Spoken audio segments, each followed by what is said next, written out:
Hi everyone, welcome back to my YouTube channel. So ಇವತ್ತಿನ ಈ ಒಂದು ವಿಡಿಯೋದಲ್ಲಿ ಪ್ರೆಸ್ಟೀಜ್ ಕಂಪ್ನಿಯವರ ಇಂಡಕ್ಷನಲ್ ಸ್ಟವ್ ಬಗ್ಗೆ ಮಾಹಿತಿ ಕೊಡೋಣ ಅಂತ ಈ ಒಂದು ವಿಡಿಯೋನ ನಾನು ಮಾಡ್ತಾ ಇದ್ದೀನಿ. ಸೊ ಹಾಗಿದ್ರೆ ಲೇಟ್ ಮಾಡದೆ ಈ ಒಂದು ವಿಡಿಯೋನ ಸ್ಟಾರ್ಟ್ ಮಾಡೋಣ.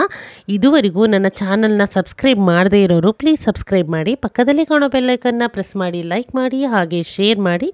ನನ್ನ ವಿಡಿಯೋನ ನೋಡಿ ಸಪೋರ್ಟ್ ಮಾಡ್ತಿರೋಂತಹ ತಮ್ಮೆಲ್ಲರಿಗೂ ಮೊದಲನೇದಾಗಿ ನಾನು ಧನ್ಯವಾದಗಳನ್ನು ಹೇಳಕ್ಕೆ ಇಷ್ಟಪಡ್ತೀನಿ. ಈ ಒಂದು ವಿಡಿಯೋದಿಂದ ನಿಮಗೆ ಯೂಸ್ಫುಲ್ ಆಗುತ್ತೆ ಅನ್ನೋ ಉದ್ದೇಶದಿಂದ ನಾನು ಈ ಒಂದು ಸ್ಟವ್ ಬಗ್ಗೆ ಮಾಹಿತಿ ಕೊಡೋಣ ಅಂತೇಳಿ ವಿಡಿಯೋ ಮಾಡ್ತಾ ಇದ್ದೀನಿ. ಈಗಾಗಲೇ ನೀವೇನಾದರೂ ಯೂಸ್ ಮಾಡ್ತಾ ಇದ್ದರೆ ಇದರ ಬಗ್ಗೆ ನಿಮಗೆ ಕಂಪ್ಲೀಟಾಗಿ ಗೊತ್ತಾಗಿರುತ್ತೆ. ಹೊಸದಾಗಿ ಏನಾದರೂ ಸ್ಟವ್ನ ತೊಗೊಂಡು ಯೂಸ್ ಮಾಡೋರಾದರೆ ಈ ವಿಡಿಯೋ ನೋಡಿದರೆ ಕಂಪ್ಲೀಟಾಗಿ ಅವರಿಗೆ ಡೀಟೇಲ್ಸ್ನ ಫುಲ್ ಗೊತ್ತಾಗುತ್ತೆ, ಹೇಗೆ ಯೂಸ್ ಮಾಡಬೇಕು ಏನು ಅಂಥೇಳಿ. ಹಾಗಾಗಿ ನಾನು ಈ ಒಂದು ವಿಡಿಯೋನ ಮಾಡ್ತಾ ಇದ್ದೀನಿ. ಹಾಗಾದರೆ ಲೇಟ್ ಮಾಡದೆ ವಿಡಿಯೋ ಸ್ಟಾರ್ಟ್ ಮಾಡೋಣ ಅಲ್ವಾ, ಬನ್ನಿ. ಓಕೆ, ಇವಾಗ ಇಂಡಕ್ಷನ್ ಸ್ಟವ್ ತೊಗೊಂಡಿದ್ದೀವಿ. ಇದು ಕೂಡ ಪ್ರೆಸ್ಟೀಜ್ ಕಂಪ್ನಿದೆ.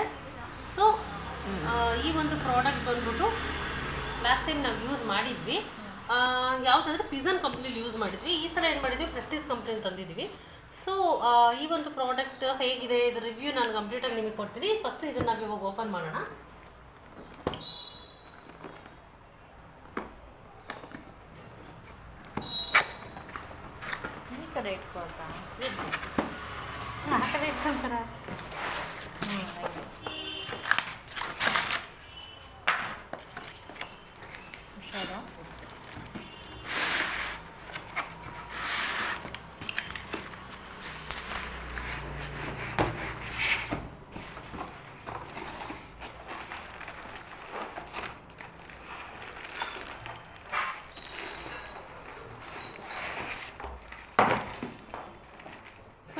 ಯಾವ ಥರ ಯೂಸ್ ಮಾಡಬೇಕು ಅನ್ನೋದು ಕಂಪ್ಲೀಟಾಗಿ ಇದರಲ್ಲೆಲ್ಲ ಕೊಟ್ಟಿರ್ತಾರೆ ನಿಮಗೆ, ಯಾವ ಥರ ಹೇಗೆ ಅಂತ ಹೇಳ್ಬಿಟ್ಟು. ಇದು ಬಂದು ನಿಮಗೆ 2000 ವ್ಯಾಟ್ಸ್ ಇದೆ. ನೋಡೋಕೆ ಕೂಡ ತುಂಬ ಚೆನ್ನಾಗಿದೆ, ಕ್ಯೂಟ್ ಆಗಿದೆ. ಬ್ಲ್ಯಾಕ್ ಕಲರಲ್ಲಿ ತೊಗೊಂಡಿದ್ದೀವಿ. ಸೊ ಇದರಲ್ಲಿ ಕಲರ್ ಕಾಂಬಿನೇಷನ್ ತುಂಬಾ ಕಮ್ಮಿ, ಯಾವಾಗಲೇ ಹೆಚ್ಚಾಗಿ ಬ್ಲ್ಯಾಕ್ ಕಲರೇ ಬರೋದು. ಮತ್ತು ಇದು ಏನಪ್ಪ ಅಂದರೆ ಟಚ್ಚು, ಎಲ್ಲ ಟಚ್ಚಲ್ಲೇ ಇದೆ ನೋಡಿ. ಇಲ್ಲಿ ನಿಮಗೆ ಮೆನ್ಷನ್ ಆಗಿರುತ್ತೆ ದೋಸೆ, ಚಪಾತಿ, ಮತ್ತೇನದು ಕುಕ್ಕರಲ್ಲಿ ನೀವೇನಾದರೂ ರೈಸ್ ಇಡೋದಾದರೆ, ಪಲಾವ್ ಮಾಡೋದಾದರೆ ಅದು. ಮತ್ತು ಇದು ಟೈಮರು, ಅಂದರೆ ಟೈಮ್ ಇಟ್ಕೊಬೋದು ನೀವು, ಎಷ್ಟು ಟೈಮ್ ಬೇಕಾಗತ್ತೆ ಅಂತ ಹೇಳ್ಬಿಟ್ಟು ಇಲ್ಲಿ ಟೈಮರ್ ಇದೆ. ಮತ್ತು ಇಲ್ಲಿ ಯಾವ ಥರ ಏನು ಅಂತ ಅಂದರೆ ಇಲ್ಲಿ ನಿಮಗೆಲ್ಲ ಕೊಟ್ಟಿರ್ತಾರೆ ಯಾವ ಥರ ನೋಡಿ. ಹೀಟ್ ಮಿಲ್ಕ್ ಅಂದರೆ ನೀವೇನಾದರೂ ಹಾಲು ಇಡೋದಾದರೆ ಎಷ್ಟು ನಿಮಗೆ ಟೆಂಪ್ರೇಚರ್ ಬೇಕಾಗತ್ತೆ ಅನ್ನೋದು ಕೂಡ ಇದ್ರಲ್ಲಿ ಕೊಟ್ಟಿರ್ತಾರೆ. ಮತ್ತು ಇರೋ ಮೆನು ಇರುತ್ತೆ ನೋಡಿ. ಮತ್ತು ಇದರಲ್ಲಿ ನಿಮಗೆ ಟೆಂಪ್ರೇಚರ್ ಏನಪ್ಪ ಅಂದರೆ ಜಾಸ್ತಿ ಮಾಡ್ಕೊಬೋದು, ಕಮ್ಮಿ ಮಾಡ್ಕೊಬೋದು. ಪ್ಲಸ್ ಅಂದರೆ ಜಾಸ್ತಿ, ಮೈನಸ್ ಅಂದರೆ ಕಮ್ಮಿ. ಮತ್ತು ಇಲ್ಲಿ ಆನ್ ಆ್ಯಂಡ್ ಆಫ್ ಎಲ್ಲ ಕೂಡ ಟಚ್ಚಲ್ಲೇ ಇರುತ್ತೆ ನಿಮಗಿದು. ಕಂಪ್ಲೀಟಾಗಿ ಆಟೋಮೆಟಿಕಲ್ಲಿರೋಂತಹ ಒಂದು ಪ್ರಾಡಕ್ಟು. ತುಂಬ ಚೆನ್ನಾಗಿದೆ, ಪ್ರೆಸ್ಟೀಜಲ್ಲಿ ತುಂಬ ಕ್ಯೂಟಾಗಿದೆ, ತುಂಬ ಸಾಫ್ಟಾಗಿದೆ.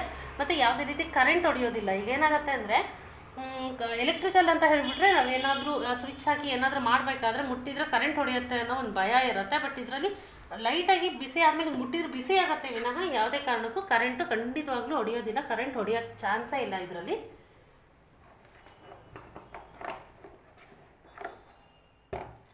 ನೋಡಿ ಈ ಥರ ಕೊಟ್ಟಿರ್ತಾರೆ.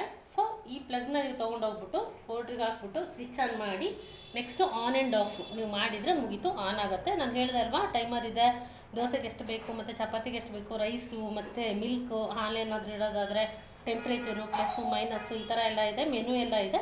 ಇದನ್ನು ಸೆಟ್ ಮಾಡಿಕೊಂಡು ನೀವು ಮಾಡ್ಬೋದು. ಇದರಲ್ಲಿ ಜೊತೆಗೆ ಏನಪ್ಪ ಅಂದರೆ ವಾರಂಟಿ ಕೂಡ ಇದೆ ನಿಮಗೆ.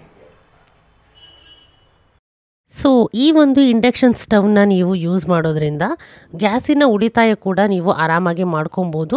ಎಮರ್ಜೆನ್ಸಿ ಮನೆಯಲ್ಲಿ ಗ್ಯಾಸ್ ಇಲ್ಲ ಅಂದ್ರೂ ಕೂಡ ಇದರಲ್ಲಿ ಹಾಲಾಗಿರ್ಬೋದು, ಬಿಸಿನೀರಾಗಿರ್ಬೋದು, ಟೀ ಕಾಫಿ ಆಗಿರ್ಬೋದು, ಹಾಗೆಯೇ ರೈಸ್ ಕೂಡ ಮಾಡ್ಕೊಬೋದು. ಆದರೆ ಇದಕ್ಕೆ ಸೂಟ್ ಆಗುವಂತಹ ಕುಕ್ಕರ್ ತಂದರೆ ಮಾತ್ರ ಇದರಲ್ಲಿ ರೈಸ್ ಕೂಡ ಮಾಡ್ಕೊಬೋದು.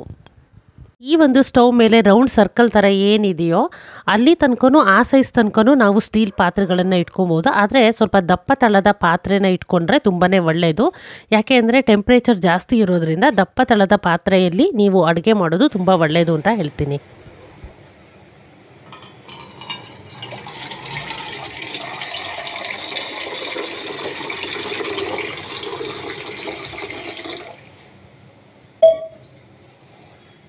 ಈಗ ನಾನು ಒಂದು ಚಿಕ್ಕ ಪಾತ್ರೆಯಲ್ಲಿ ನಾನು ಏನು ಮಾಡ್ತಿದ್ದೀನಿ ಅಂದರೆ ಬಿಸಿನೀರು ಕಾಯಿಸೋಣ ಅಂತ ಹೇಳ್ಬಿಟ್ಟು ನೀರನ್ನ ಹಾಕಿದ್ದೀನಿ, ಒಂದು ಚೊಂಬಿನಷ್ಟು ನೀರು ಹಾಕಿದ್ದೀನಿ.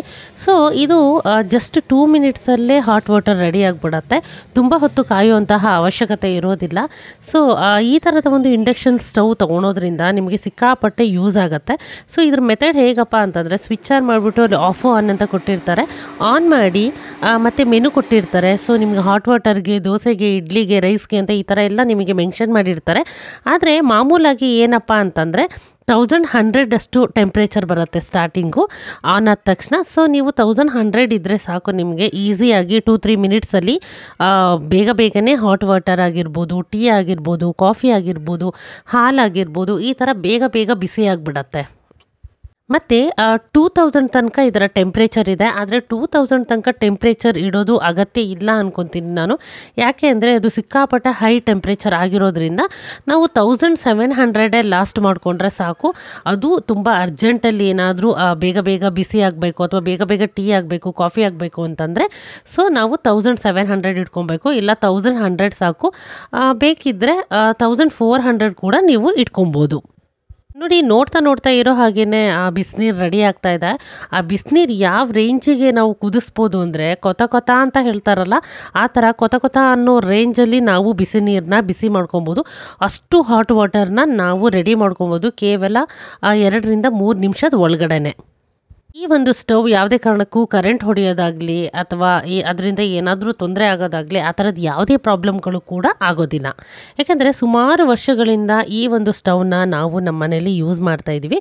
ಸೊ ಹಾಗಾಗಿ ಇದ್ರ ಬಗ್ಗೆ ರಿವ್ಯೂ ಕೊಡಬೇಕು ಅನ್ನೋ ಉದ್ದೇಶದಿಂದಲೇ ಈ ಒಂದು ವಿಡಿಯೋನ ನಾನು ಮಾಡ್ತಾ ಇರೋದು. ನೋಡಿ, ಇವಾಗ ಕೊತ ಅಂತ ನೀರು ಕುದೀತು, ರೆಡಿ ಆಯಿತು, ಬಿಸಿನೀರು ರೆಡಿಯಾಗಿದೆ. ನಾವು ಟೆಂಪ್ರೇಚರ್ 100 ತನಕನೂ ಕಮ್ಮಿ ಮಾಡ್ಕೊಬೋದು ಮತ್ತು 2000 ತನಕ ಜಾಸ್ತಿ ಮಾಡ್ಕೊಬೋದು. ಆದರೆ 1100 ಇಲ್ಲ 1700, 1400 ಇಷ್ಟು ಆಪ್ಷನಲ್ಲಿ ನಾವು ಟೆಂಪ್ರೇಚರ್ ಹೈ ಮಾಡಿಕೊಂಡ್ರೆ ತುಂಬ ಒಳ್ಳೆಯದು ಅಂತ ನಾನು ಹೇಳ್ತಾ ಇದ್ದೀನಿ. ಸೊ ಇವಾಗ ಬಿಸಿನೀರು ರೆಡಿ ಆಯಿತು, ನಾನು ಆಫ್ ಮಾಡಿದ್ದೀನಿ. ನೋಡಿ, ಇವಾಗ ಬಿಸಿಯಾಗಿರುವಂತಹ ಪಾತ್ರೆನ ನಾನು ಡೈರೆಕ್ಟಾಗಿ ಮುಟ್ತಾ ಇದ್ದೀನಿ, ಯಾವುದೇ ಥರದ ಒಂದು ಸೇಫ್ಟಿನ ಯೂಸ್ ಮಾಡ್ದೇ. ಆ ಥರ ಆದ್ರೂ ಕೂಡ ನಮಗೆ ಕೈ ಸುಡೋದಿಲ್ಲ. ಸೊ ಯಾವುದೇ ಥರದ ಒಂದು ಬಟ್ಟೆ ಯೂಸ್ ಮಾಡಿದೆ ಡೈರೆಕ್ಟಾಗಿ ನಾವು ಆ ಪಾತ್ರೆಯಲ್ಲಿರೋ ಅಂತಹ ನೀರನ್ನ ನಾವು ಇನ್ನೊಂದು ಕಡೆ ಡಬ್ ಮಾಡಬೇಕು ಅಂತಂದರೆ ಡೈರೆಕ್ಟಾಗಿ ಆ ಒಂದು ಬಿಸಿಯಾದ ಪಾತ್ರೆನ ಮುಟ್ಟಿದ್ರೂ ಕೂಡ ನಮ್ಮ ಕೈ ಸುಡೋದಾಗಲಿ, ಬಿಸಿ ಆಗೋದಾಗಲಿ ಆ ಥರದ ಯಾವುದೇ ತೊಂದರೆಗಳು ಆಗೋದಿಲ್ಲ. ಸೊ ಇವಾಗ ನಾನು ಅದನ್ನು ಮುಟ್ಟಿ ತೋರಿಸ್ತಾ ಇದ್ದೀನಿ. ನೋಡಿ, ಅಲ್ಲಿ ಏನು ಅಂದರೆ ಬಿಸಿ ನೀರಿನ ಹೊಗೆ ಬರ್ತಾ ಇದೆ. ಸೊ ಡೈರೆಕ್ಟಾಗಿ ನಾನು ಮುಟ್ತಾ ಇದ್ದೀನಿ, ಯಾವುದೇ ಥರದ ಬಿಸಿ ಆಗ್ತಾ ಇಲ್ಲ. ಸೊ ಈ ಥರದ ಒಂದು ಸ್ಟವ್ನ ಯೂಸ್ ಮಾಡೋದ್ರಿಂದ ಸಿಕ್ಕಾಪಟ್ಟೆ ಗ್ಯಾಸ್ ನಿಮಗೆ ಉಳಿತಾಯ ಆಗುತ್ತೆ.